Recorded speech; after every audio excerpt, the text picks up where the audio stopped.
10 సంవత్సరాలు అండా జైల్‌లో ఉండి, సమాజానికి మంచి చేద్దామని పోతే చెడు జరిగినట్టు సాయిబాబా గారు 10 సంవత్సరాలు కఠినమైన జైల్‌లో ఉన్నారు. అలాంటి వ్యక్తి సమాజం కోసం మంచి చేసే వ్యక్తి అండా జైల్‌లో పెట్టడం ఏంటి అని చాలా పోరాటాలు జరిగాయి. మనతో పాటు ఇప్పుడు అలాంటి విషయాలు మాట్లాడడానికి వసంత గారున్నారు. హాయ్ అండి. అసలు సార్ అరెస్ట్ అయిన టైంలో అసలు ఎట్లుండే? సిట్యుయేషన్ ఎట్లుండే? అసలు యాక్చువల్లీ సార్ అరెస్ట్ కాదు నిజానికి. తనని కిడ్నాప్ చేశారు. తను ఇవాల్యుయేషన్ సెంటర్‌లో పేపర్స్ ఇవాల్యుయేట్ చేయడానికి ఢిల్లీ యూనివర్సిటీలో ఉన్నాడు. అక్కడి నుంచి లంచ్‌కి ఇంటికొస్తుంటే సివిల్ డ్రెస్‌లో ఉన్న కొంతమంది కారు ఆపి డ్రైవర్‌ని బయటికి లాగేసి దీన్ని తీసుకొని డైరెక్ట్ ఆహ్, ఎయిర్‌పోర్ట్‌కెళ్ళిపోయారనమాట. అప్పుడు ఎయిర్ ఈలోపు కాల్ చేస్తున్ నేనప్పుడే కాల్ చేశాను. వస్తున్నానన్నాడు. ఎంతకీ రావట్లేదు. డ్రైవర్ ఫోను అందరియి స్విచ్ ఆఫ్ ఉంటే నాకు డౌటొచ్చి అప్పుడు మళ్ళీ ఆ సెంటర్‌కెళ్తే ఇప్పుడే ఎళ్లారన్నారు. ఇక ఈ ప్రాసెస్‌లో నేనక్కడ పోలీస్ స్టేషన్‌లో నా భర్త కనిపించట్లేదని కంప్లెయింట్ ఇచ్చాను. అంతట్లో సాయి అక్కడ ఎయిర్‌పోర్ట్‌లో ఒక బాత్రూమ్‌కెళ్తూ ఒక వర్కర్ దగ్గర ఫోన్ తీసుకొని ఇంట్లో సమాచారం ఇచ్చాడనమాట. అప్పుడే మా అమ్మాయి స్కూల్ నుంచి వచ్చింది. ఇలా నన్ను గచ్చిబౌలి పోలీసులు తీసుకొని ఎళ్తున్నారు. నాగ్‌పూర్‌కి ఎయిర్‌పోర్ట్‌లో ఉన్నాను అని చెప్తే అప్పుడు మేము వెళ్ళాము. ఆ పోలీస్ అంటే అప్పటికే నేను ఇస్తున్నాను. ఆళ్ళు చెప్పలేదు. అప్పుడు మళ్ళీ సివిల్ లైన్స్ ఇవన్నీ పోలీస్ తిరిగినాం.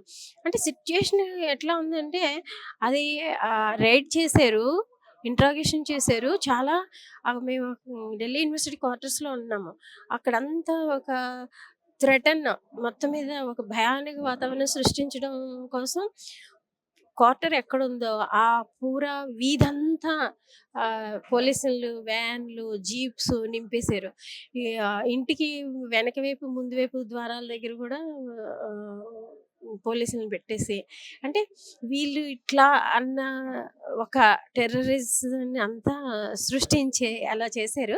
కానీ ఈ విషయం చాలా అప్పుడు రైడ్ అయితున్నప్పుడు కూడా చాలామందికి స్టూడెంట్స్‌కి, టీచర్స్‌కి తెలిసి చాలామంది వచ్చేసారనమాట ఇంటికి. అప్పుడు ఇంక సాయంత్రం హడావుడిగా రైడ్ ముగించుకొని ఎళ్ళిపోయారు. అరెస్ట్ అయినప్పుడు కూడా ఎంతోమంది వచ్చి ఇంటి దగ్గర ప్ర ప్రెస్ మీట్ లాగా అయిపోయింది. అప్పుడే అందరికీ చెప్పినాం.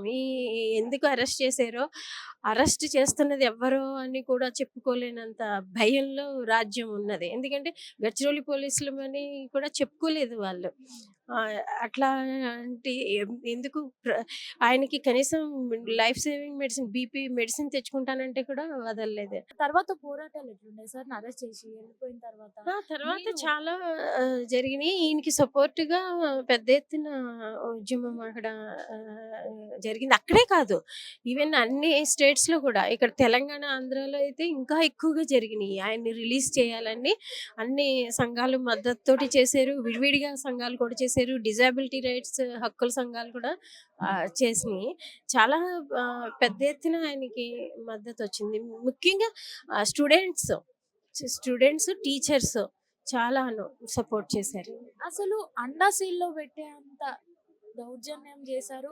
ఎందుకసలు అట్లొచ్చింది పేరు సార్‌కి? యాక్చువల్లీ అండాసిల్ ఏంటి అంటే అవి బ్రిటిష్ కాలంలో స్వాతంత్రోద్యమం అప్పుడు ఆ స్వాతంత్రోద్యమం బ్రిటిష్ వాళ్ళకి వ్యతిరేకంగా చేస్తున్న వాళ్ళని పెట్టడం కోసం నిర్మించిన టార్చర్ సెల్స్ అవి అండా సెల్. కానీ ఇప్పటికీ ఇంత ప్రజాస్వామిక దేశంలో ఆ అండా సెల్‌ని కొనసాగిస్తున్నారు. అంటే ఆహ్, రాజ్యాలు, రాజులు మారినా అధికారంలో ఉన్న వాళ్ళ ధోరణి ఈ ప్రజాస్వామ్య ప్రభుత్వం పరిపాలిస్తున్న అధికారులకి ఇంకా అది పోలేదు. అందుకనే వాళ్ళ ఆహ్, అంత క్రూరమైన కండిషన్స్‌ని ఇంకా కొనసాగిస్తున్నారు. కొంచెం అసలు జైలంటే ఏంటి?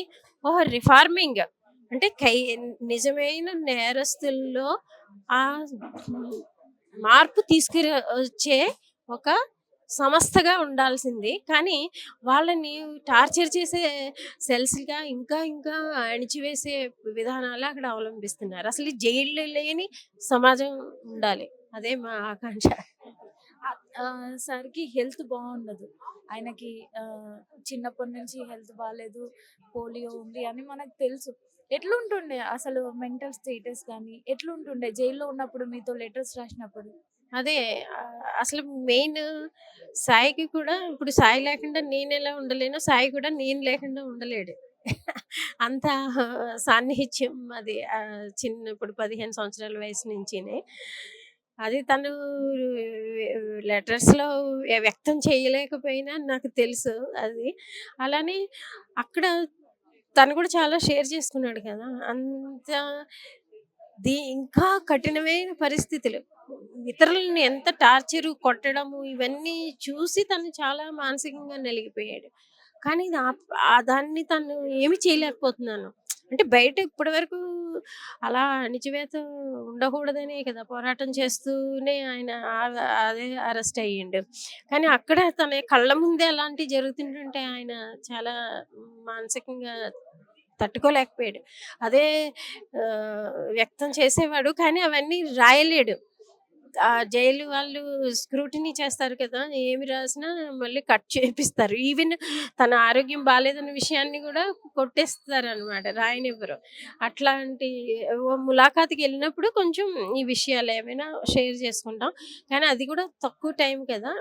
అలా ఉంటది. నిజానికి ఆయనకి అంత మనోబలం ఆహ్, ఒక విధంగా ప్రజా ఉద్యమం వల్లనే వచ్చింది. ఇంకా అమ్మగారు, ఆళ్ళమ్మగారి మీద ప్రేమ, ఆళ్ళమ్మ చాలా తను నా కొడుకు ఏది చేసినా మంచే చేస్తాడు అని చాలా గొప్ప నమ్మకంతో ఉండేది. ఆ విధంగా వాళ్ళ అమ్మ చనిపోయినప్పుడు గూడా సార్ బయటకు రాలేకపోయారు. అదెట్లుంటుండే? ఆ సిట్యుయేషన్ మీరెట్లా ఫేస్ చేశారు? చాలా ఆయనే కాదు. మేము కూడా కలుసుకోలేకపోయినాము. లాస్ట్ చివరి దశలో ఉన్నప్పుడు ఆమె కనీసం ఒక్కసారి కొడుకుని చూసుకోవాలని కోరుకున్నది. ఎన్నైనా ప్రయత్నించాం మేము. మెడికల్ గ్రౌండ్స్‌లో బెయిలేసాం. 2 టైమ్స్ మెడికల్ గ్రౌండ్స్‌లో బెయిల్ రిజెక్ట్ చేశారు. 3 టైమ్స్ పెరోల్ రిజెక్ట్ చేశారు. ఆయన పెరోల్‌కి ఎలిజిబుల్. అయినా కూడా ఇవ్వలే. ఎమర్జెన్సీ పెరోల్‌కి అప్లై చేశాము. ఆ అమ్మ చివరి దశలో ఉంది. కనీసం అమ్మ అంతిమ క్రియలకైనా అటెండ్ చేయమని. అది గూడా ఒప్పుకోలేదు. చేయలే. అసలు సాయి ఇంకా ఆ రోజు షాక్. తనకి ఆ అమ్మ అనారోగ్యంగా ఉందని తెలుసు కానీ, ఇంక ఇంత సిట్యుయేషన్ తెలీదు. ఎందుకంటే కమ్యూనికేషన్ కూడా లేని పరిస్థితి కదా! అప్పుడు ఫోన్‌లు కూడా ఎక్కువేమీ లేదు. ఒక 10 నిమిషాలు ఫోన్‌లో అక్కడ కనెక్టివిటీ ఉండేది కాదు. ఈ 15 నిమిషాలు టైం ఇచ్చేవారు. అందులో 10 నిమిషాలు కనెక్టివిటీ లేకుండా కట్ అయిపోతానే ఉండేది. అటువంటి సిట్యుయేషన్‌లో తను నిజంగా ఎలా ఫేస్ చేసాడో నాకు ఒక పక్క అదే డౌట్‌గా ఉండేది. ఇంకా మేము కూడా అంతే దుఃఖంలో ఉన్నాము. ఇది కరోనా చాలా కఠిన పరిస్థితి. ఒకటి మనుషుల మధ్య సంబంధాల్ని దూరం చేసేసింది. మనిషిని అనుమానించే పరిస్థితిని, మనిషికి భయంగా తప్పుకునే పరిస్థితిని చేసింది. కానీ ఆ సమయంలోనే రాజ్యము ఇంకా అణిచివేతకి ఉపయోగించుకొని ఎంత ప్రజల మీద అణిచివేత విధానాలు అవలంబించింది. అవి వల్ల కూడా మనసంతా కకావికలమైపోయింది. ఒక పక్క అత్తమ్మ అలా చనిపోవడం. అమ్మ అమ్మనే అంటాం మేము. అంత అమ్మలానే నాకు నిజానికి ఒక ఫ్రెండ్ లాగానే మేము కలిసి ఉన్నాం. చిన్నప్పటి నుంచి నాకు తెలుసు గాబట్టి అంత అన్యోన్యంగా మేము ఉండేవాళ్ళం. ఆమె దూరం అవ్వడం చాలా బాధ పెట్టింది. ఆ టైంలో రాలేకపోయాము. అంతకంటే ముందు కొడుకు వల్లనే ఆమె చాలా మనోవ్యధతోటే ఆ జబ్బుని ఎలాగైనా జయించగలిగేది. కానీ కొడుకును రాలేదు, చూడలేకపోతున్నానన్న మనోవ్యధని మేము తీర్చలేకపోయామని మాకు చాలా బాధుంది.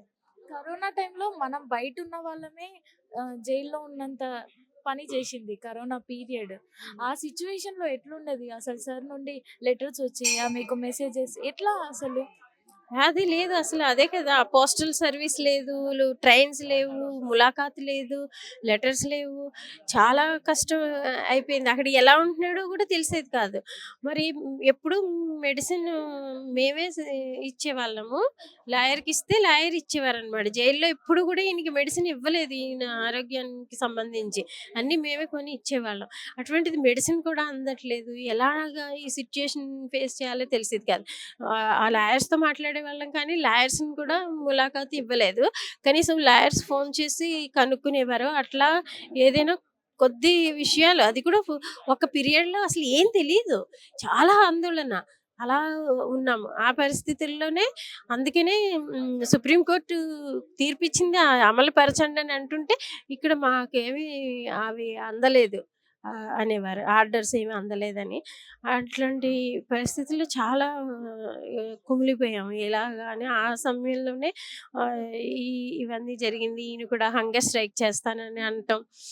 అసలే అనారోగ్యంగా ఉన్నప్పుడు హంగర్ స్ట్రైక్ చేస్తే వీక్ అయితే బాడీ ఇమ్యునైజేషన్ పవర్ లేకపోతే ఇంకా కరోనా అటాక్ అయితదని ఒక భయం మాకు. కానీ మా భావాలు వ్యక్తం చేయాలి, వద్దని చెప్పాలంటే కూడా సమాచారం అందించలేని పరిస్థితి. ఒకటే ఒకటి జైలు నంబర్ ఇచ్చేవారు. వాళ్ళెవ్వరు సమాధానం చెప్పేవారు కాదు. అందులో సూపరింటెండెంట్‌ని పిలుస్తాం అనేవారు. పక్కన పడేసేవారు. ఎంతసేపు లైన్‌లో ఉండి గంటలు గంటలు మాట మాత్రం అంటే ఇక్కడి నుంచి సమాచారం అక్కడికి వెళ్ళేదే కాదు. అలాంటి క్లిష్ట పరిస్థితులనన్నీ దాటుకొని గుండె దిటవ చేసుకొని ఈ ఇక్కడి వరకు వచ్చినాము. ఇప్పుడు అసలు అసలు ఎందుకు ఇన్ని సంవత్సరాలు పట్టింది? 10 సంవత్సరాలకు గల కారణం ఏంటి? అదే అంటే రాజ్యము ఎప్పుడు ఆహ్, అన్ ఇప్పుడు 80% ప్రజలు సామాన్య ప్రజలు. వాళ్ళకి ప్రభుత్వం చట్టపరంగా కల్పించాల్సిన హక్కుల్ని ఏమి కల్పించట్లేదు. కానీ ఒక 2%కి మాత్రం ఎంతో వెల్త్ ఉన్నది. వాళ్ళ కోసమే ఇంకా అన్నీ చేస్తోంది. వాళ్ళ కోసమే ఈ డిగ్గింగు కార్పొరేట్ సంస్థలకి ఇవ్వడానికి అడవిల నుండి అడవి మీదే ఆధారపడి జీవనం సాగిస్తున్న ఆదివాసీలని వెళ్ళగొట్టి ఆ ఖనిజ సంపద అంతా వాళ్ళకి అంటగట్టాలని చేస్తోంది. అయితే ఈ 80% ఈ ప్రజలు ఇలా అన్యాయం కాకూడదని ఆయన ప్రజల హక్కుల కోసం అంటే రాజ్యాంగం మనకి ఇచ్చింది అది. రాజ్యాంగం కల్పించిన పౌర హక్కుల గురించే రాజ్యమే దాన్ని హక్కుల్ని అణిచివేస్తున్నప్పుడు ఆహ్, రాజ్యం నికి వ్యతిరేకంగా మేము గొంతు విప్పాము. ఆయన పోరాటం కూడా అదే చేసిండు. దానినే పెట్టుకొని అంటే ఈ 90% డిజేబుల్డ్ వీల్ చైర్‌లో కదలలేడు. ఢిల్లీ యూనివర్సిటీలో ప్రొఫెసర్ ఒక పేరున్న ప్రొఫెసర్‌ని అరెస్ట్ చేసి పెడితే ఆహ్, ఓకే. అలాంటి ఆయన మీదే ఇంత నిర్బంధం ఉంటే, ఇంక ఈ మామూలుగా ఉన్న మన మీద ఎంత నిర్బంధం ఉండొచ్చు అని ఒక భయాన్ని ప్రజల్లో కల్పించి, ప్రజా ఉద్యమాల నుంచి ప్రజలని దూరం చేయాలని, ప్రజల హక్కుల కోసం పోరాడకుండా చేయాలని ఒక కుట్రతో రాజ్యం పెట్టిన ఇది అరెస్టు, ఈ కేసు. అందుకనే అదంతా అబద్ధపు కేసని ఆహ్, స్ 2 సార్లు గూడా హైకోర్టు తీర్పు ఇచ్చి ఆయన్ని నిర్దోషిగా విడుదల చేసింది. ఎట్లా ఆ రోజు ఎట్లుండే? అసలు సార్ బయటికొస్తున్నారు అన్న రోజు ఎట్లుండే మీ ఆనందం గాని ఎట్లుండే? అంటే ఆనందం ఉన్నది గానీ, మాకు ఇప్పుడు ఫస్ట్ నుంచి సస్పెక్టే చేస్తున్నాము. 2022లో గూడా అక్టోబర్‌లో హైకోర్టు ఎక్విటల్ చేస్తే నేనదే చెప్పాను. ఆయన బయటికొచ్చి ఈ ఇంట్లో అడుగుపెట్టిన దాకా నేను నమ్మను. అప్పుడే ఆయన వచ్చినప్పుడే నేను నమ్ముతాను. రాజ్యం ఏమి కుట్రలు పన్నుతదో ఇంకా అని అన్నాను. అదే అలానే సుప్రీం కోర్ట్ నుంచి స్టే తెచ్చి ఆయన్ని రానివ్వకుండా చేశారు. కానీ మళ్ళీ ఆ తర్వాత ఇంకా లాంగ్ ఫైట్ చేసి 2000 అంటే డిలే ఇది కూడా. వెంటనే కోర్టు వెంటనే దీన్ని సునవాయి విని వదిలేయాలా అదే దీంట్లో ఒక కన్క్లూజన్ తీసుకురావాలని చెప్పింది ఈ కేసుకి. కానీ అంత డ్రాగ్ ఆన్ చేసి మొత్తం మీద మార్చి 5th 2024లో ఈయన్ని నిర్దోషిగా అన్ని బంధనాలు తెంచుకొని బయటకు వచ్చారు. చాలా ఆనందం వేసింది. అప్పుడు నేను అక్కడే ఉన్నాను నాగ్పూర్లోని. ఇదే అంటే ఆనందం ఒకందుకు ఎందుకంటే ఇది ప్రజల విజయం. ప్రజలు ఆయన ప్రజల మనిషి. ప్ర ప్రజా పౌర హక్కుల కోసం పోరాడి నిలబడిన వ్యక్తి. 2 సార్లు చావు నుంచి బయటపడి వచ్చిన వ్యక్తి. ఆ ప్రజల విజయాన్నిలో నేను ఒక చిన్నదాన్ని అది నేను పంచుకున్నాను. ఆహ్, అదే ఆయన మళ్ళీ మనందరిలో తిరిగి రావడం ముఖ్యం. ముఖ్యం ఎందుకంటే రాజ్యం ఇప్పుడు నేరం చేసింది రాజ్యం కదా! అది నిరూపించేయమని నా గొప్ప ధీమా అన్నమాట నాకు. ఎప్పటికైనా నేను ఇది నిరూపించాలనే ఆయన విడుదల కోసమే పోరాటం చేశాను. అది ఇప్పటికైనా నిరూపించి ఆయన్ని బయటికి తీసుకురాగలిగాము. ఇది అందరి ప్రజల మద్దతు వల్లనే సాధ్యమైంది. వాళ్ళందరికీ నా కృతజ్ఞతలు చెప్తున్నాను. చూసాం కదా సాయిబాబా గారి భార్య మాటల్లో మనం విన్నాము. అసలు ఎంత ఎంత దారుణంగా ఆయనని ఓ బ్రిటిష్ వాళ్ళ కాలంలో ఉండే అండా జైల్లో పెట్టే అంత నేరం నా భర్త ఏం చేశాడు అని చెప్పి వసంత గారి మాటల్లో మనం విన్నాము. అయితే సాయిబాబా గారు అంత ప్రొఫెసర్ చదువుకొని సార్ ప్రొఫెసర్ స్టేజ్‌లో ఉన్న అతన్నే అట్లా చేస్తే ఇంకా నార్మల్ ప్రజలు నిర్దోషులు చాలామంది జైల్లో ఉంటారు. వాళ్ళు ఎట్లున్నారు? అసలు వాళ్ళకి బెయిల్ వస్తుందా? లేదా? ఇంత ప్రజలు పోరాటం చేసి ఉన్న సాయిబాబా గారికి 10 సంవత్సరాలు పట్టింది. అట్లాంటిది నార్మల్ వ్యక్తులు ఉంటారు. వాళ్ళకెట్లా అని చెప్పి వీళ్ళందరూ ప్రశ్నిస్తున్నారు. మీరేమనుకుంటున్నారో కింద కామెంట్‌లో చెప్పండి. This is Pratyusha signing of.